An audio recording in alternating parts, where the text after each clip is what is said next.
there's one other financial issue that isn't actually in this thing I prepared, and that is that the Atlantic County Improvement Authority annually gives municipalities a grant for infrastructure improvements with a certain criteria.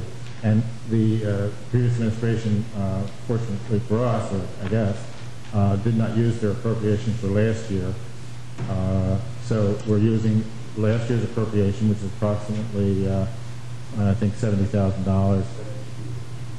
Okay, 72 something. And this year's appropriation, which is slightly less, so it comes to roughly 138,000, I think.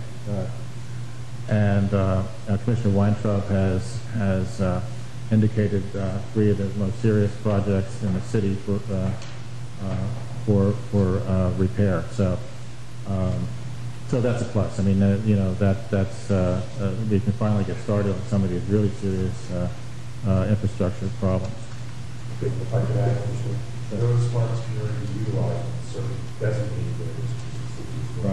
Right.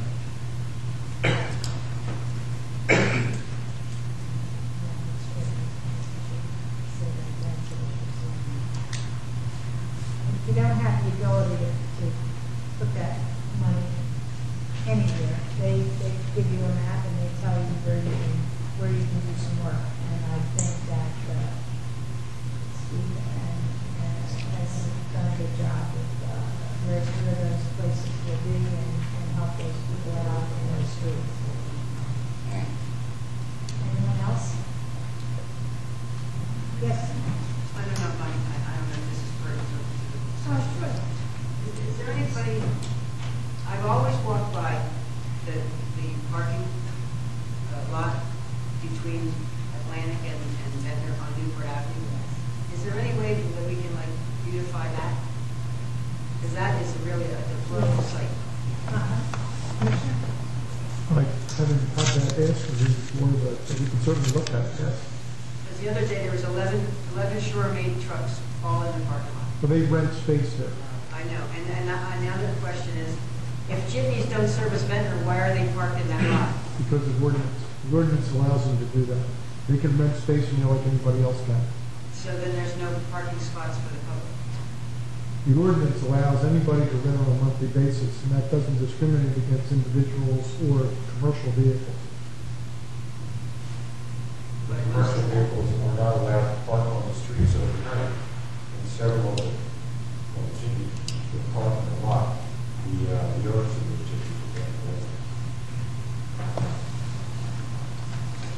who is parking on the street overnight?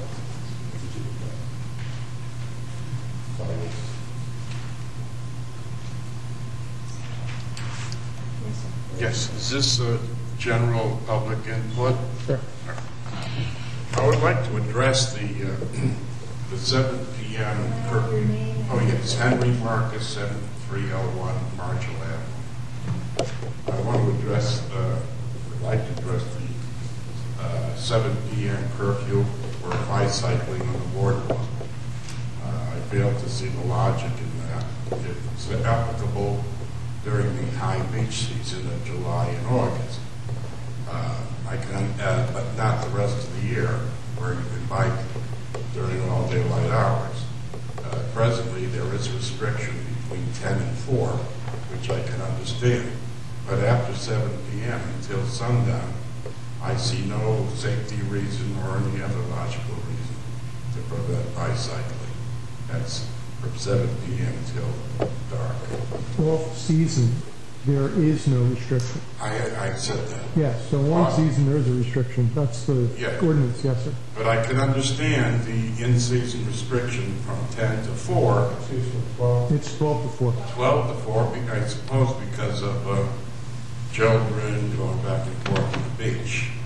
Although 12 to 4 doesn't seem logical either, because 10 to 4 would be more logical. But I'm addressing myself specifically to the 7 p.m. As a matter of fact, once an officer pedaling a bicycle told me to get off the boardwalk. It was 7. And he said it's a stupid ordinance, but he says, I have to enforce it. And I would ask that serious consideration beginning to eliminate that 7 p.m. restriction. Thank you very much. Yes, sir. I'm a walker, and there are more people that walk in the morning and then in the evening, and it gets crowded up there, and I'm glad there is the ordinance for 7 p.m. I beg to differ. I think that from 7 o'clock on, there's very little pedestrian traffic. I've noticed that. I use the boardwalk a lot. Most of the traffic is between, to be honest with you, between mid-morning and late afternoon. That's when most people are crossing back and forth from the beach.